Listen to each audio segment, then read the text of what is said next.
Chinese बहू। Chinese बहू हमारी याद तो है ना आपको? भूले तो नहीं ना? हाँ भाई, थोड़ी देर में ही सही, लेकिन चाइनीज बहू की कहानी आ ही गई। क्या हो रहा है ये देश में? चाइना ने तो आतंक ही मचा रखा है। अरे क्या हो गया? क्यों चाइना को कोसता रहता है? भूल मत, तेरी ससुराल चाइना की ही है। हाँ माँ, पर ये देखना, लड़ाई झगड़े, ये बीमारी, ऊपर से ये देश कितना चालाक है, अंदर न जाने क्या क्या करता रहता है। तभी अंदर से बहू की चिल्लाने की आवाज आती है। अरे क्या हो गया बहू, क्यों चिल्ला रही है? माँ जी, ये देखिए, ये रूस ने यूक्रेन की हालत क्या कर दी है। ऊपर से चाइना में दोबारा लॉकडाउन लग गया है। माँ जी, अब क्या किया जाए? अरे तो तुम लोगों को क्या परेशानी हो रही है, मैं तो यही नहीं समझ पा रही हूँ। वो क्या है ना माँ, हम लोग चाइना जाने की सोच रहे थे, सांगसू के भाई की शादी है। तो क्या? अरे कौन सा उन लोगों के यहाँ भाई घोड़ी चढ़ता है जो बहन काजल लगा कर नेक लगी।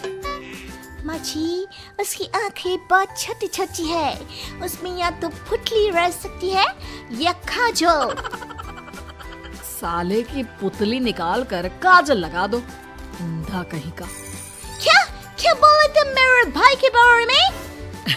अरे नहीं नहीं बहू, वो तो बोल रहा था कि तुझे नेग मिल जाएगा। हाँ, बहन है ना तू उसकी।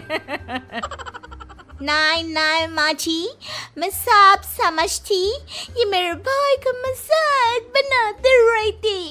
कितना सीधा है मेरा भाई, बिल्कुल छिपकली जैसा।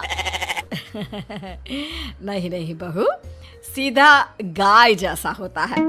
सही पकड़े हैं माँ जी। हाँ, तो मेरे भाई की शादी है, मैं चाइना जरूर जाऊंगी। तभी एक पड़ोसन आ जाती है। अरे नहीं नहीं बहू, तू कहीं ना जा, हम लोगों का मन कैसे लगेगा तेरे बिना। ले बहू, तेरे भाई के लिए ये शॉल रख ले, हमारी तरफ से गिफ्ट कर देना। अरे सब कितने अच्छे हैं, मेरी चाइनीज बहू को कितने प्यार से तुम लोगों ने एक्सेप्ट कर लिया। सच में बड़ी भाग्यशाली हूँ मैं। कैसी बात कर रही है?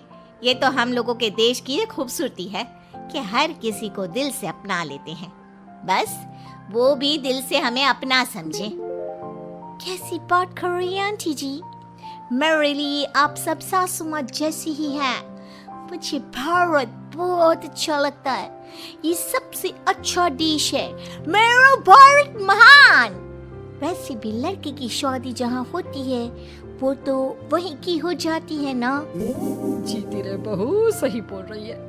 औरत तो होती ही पानी की तरह है, जो जहाँ जैसे रखे वैसी ही शेप ले लेती है।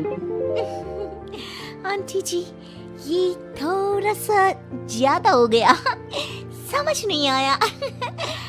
नो प्रॉब्लम, मैं चाय बना कर लाती हूँ। फिर क्या, वो दिन भी आ जाता है जब बेटे बहू को चाइना जाना पड़ता है। वहाँ जाकर बहू का भाई कहता है, मेरे बहन आ गए, मेरे बहन आ गए। मैंने सबको बोला कि सब हिंदी में बात करेंगे, नहीं तो बहन नाराज हो जाएगी। थैंक्स बॉय, हिंदी मेरी भाषा है। आप मुझे उसमें बात करना अच्छा लगता है। आपने जीजा जी से मिलो। ओ बहन, तुम अंदर चलो। सभी बहू को अंदर लेकर चले जाते हैं, लेकिन सांगसू का पति, वो तो बेचारा चाइना के ससुराल के आंगन में अकेला खड़ा रहता है। काफी देर तक जब कोई उसे नहीं पूछता तो वो माँ को घर पर फोन करता है। हाँ बेटा, पहुँच गए ना कुशल मंगल? हाँ माँ, लेकिन सांगसू पता नहीं कहाँ है, वो तो अंदर गई है, तब से बाहर आई ही नहीं। अरे कैसी बात कर रहा है? तो तू अंदर चला जा, तू बाहर क्यों है? अरे दामाद है तू वहाँ का, उन लोगों ने तुझे बिठाया, चाय पानी कुछ नहीं पूछा? नहीं ना माँ। तभी सामने से सांगसू आती है। क्यों आप अभी तक तैयार नहीं हुए? और ये बैग लेकर क्यों कमरे से बाहर आए? इसे वहीं रख देते। कमरा? कौन सा कमरा? अरे कैसी बात कर रही हो? जब से तुम अंदर गई हो मैं बाहर ही तो खड़ा हूँ। बहू को बहुत हैरानी होती है और गुस्सा भी आता है। तभी उसका भाई और माँ आ जाते हैं। और सांगसू, अंदर खाना लग गया है। पहले ये बताओ कि मेरे पति को किसी ने खाना या पानी क्यों नहीं पूछा? वो भारत से ससुराल पहली बार आया है, वो भी मेरे कहने पर। उनकी इज्जत क्यों नहीं की? देख बेटी, तूने जबरदस्ती जिद में शादी की थी तो हम लोगों ने कर दी, लेकिन अब तुम ये सोचो, पूरी चाइना में मैं इस इंडियन को अपना दामाद बताऊं? So sorry. हाँ संगसू, और तुम भी चुप रहना, नहीं तो वो लोग मेरी शादी तोड़ देंगे। ओह, ऐसी बात है। कोई बात नहीं, मैं बाहर होटल में रह लेता हूँ, तुम वही करो जो ये लोग चाहते हैं। कैसी बात कर रहे हो? शादी के बाद पति जैसा भी हो, जो भी हो, पति होता है। वैसे भी तुम्हारे पूरे परिवार ने, सबने बिना सोचे मेरा साथ दिया, मुझे एक्सेप्ट किया, प्यार किया। मैं अपने देश में आपको अकेला कैसे छोड़ सकती हूँ? ये हिंदी फिल्म का ड्रामा बंद करो, मैं अभी अब बर्दाश्त नहीं करूँगी। चुपचाप अंदर चलो, नहीं तो ये शादी वादी यहीं खत्म करके इसे अकेले ही इंडिया जाना पड़ेगा। कैसी बात कर रही हो माँ? ये मेरे पति हैं। नहीं था, हम लोगों ने यहाँ वकील को बुला लिया है, जिसके बाद अब तेरा तलाक करा के हम यहाँ के चाइनीज लड़के से तेरी शादी करा देंगे। अरे कैसी बात कर रहे हो? हम तो यहाँ तुम्हारी शादी के लिए आए थे। नहीं, मैं सांगसू के बिना नहीं रह सकता हूँ। हाई वोल्टेज ड्रामा होने के बाद से ही सारा माहौल खराब हो जाता है कि तभी एक लड़की आती है। मैंने सारा इंतजाम कर दिया है, सांगसू की शादी का मंडप परसों लग जाएगा। तब तक इसके पति को कमरे में बंद कर देते हैं। सभी सांगसू के पति का हाथ बांधकर उसे कमरे में बंद कर देते हैं। ये क्या कानूनी है? आप लोग मेरे पति के साथ ऐसा नहीं कर सकते हैं। मैं किसी से शादी नहीं करूंगी, ये साफ बात है। पहले मैं अपनी शादी करूं, फिर तेरी भी शादी करवा दूंगा। सब कुछ तय हो जाता है, भाई की शादी हो जाती है। फिर वो दिन भी आ जाता है जब सांगसू की शादी वो लोग जबरदस्ती करने के लिए उसे मंडप पर ले जाते हैं। ऐसा मत करो, ये मेरी बीवी है। मैं किसी से शादी नहीं करूंगी। कैसे नहीं करेगी शादी? शादी तो तेरा बाप भी करेगा। हो, मैं करूंगा शादी। प्लीज कोई मेरी शादी किसी अच्छा औरत से करवा दे। चुप, बिल्कुल चुप। फिर माँ सांगसू और उसके पति से कहती है,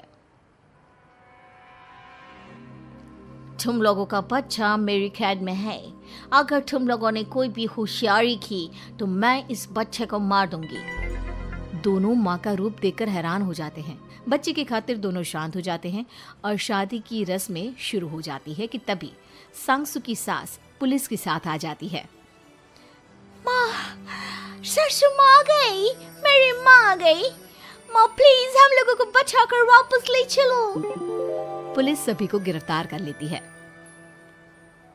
बेटी के बच्चे को मारने की धमकी तो कोई चुड़ैल ही दे सकती है। अरे तो ये चुड़ैल ही तो है। ये सही बोल रहे हैं, ये औरत किसी चुड़ैल से कम नहीं है। तभी उन लोगों का बच्चा भी आकर सांगसू के गले लग जाता है। माँ, तू सही समय पर आ गई, लेकिन तुझे कैसे पता चला कि यहाँ ये सब हो रहा है? बेटा, ये चाइनीज लोग ना होते ही धोखेबाज हैं।